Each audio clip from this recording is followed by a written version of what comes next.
మారు మనసు పొందాలి. మారు మనసు అంటే దాన్నే రిగ్రెట్, దాన్నే కన్వర్ట్ అన్నాడు. అంటే ఇక మళ్ళీ అలా చేయను. అలాంటి కన్వర్ట్ అయ్యాడు పౌలు గారు.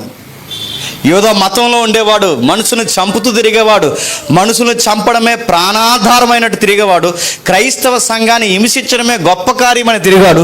అదే పెద్ద సేవ అనుకున్నాడు, అదే దేవుని దగ్గర ఒప్పుకోలు కార్యం అనుకున్నాడు. కానీ దేవుడు ఎప్పుడైతే ప్రత్యక్షమయ్యాడో, నువ్వు చీకట్లో నుంచి వెలుగులోకి రావాలి, సాతాను అంధకారం నుంచి దేవుని వైపుకు రావాలి, విశ్వాసంలో పాపక్షమాపణ పొందాలి, నిన్ను నువ్వు దేవుని ఎదుట కనపరుచుకోవాలి.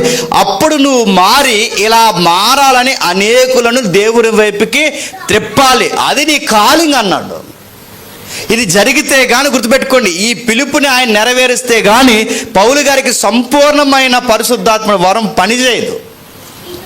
ఆయన పొందుకున్న తర్వాత, ఆయన బయటకు వచ్చిన తర్వాత యోదయ, దమస్కు అన్ని జనులకు అందరికీ సువార్త చెబుతాను అన్నాడట. ఏమని? మారు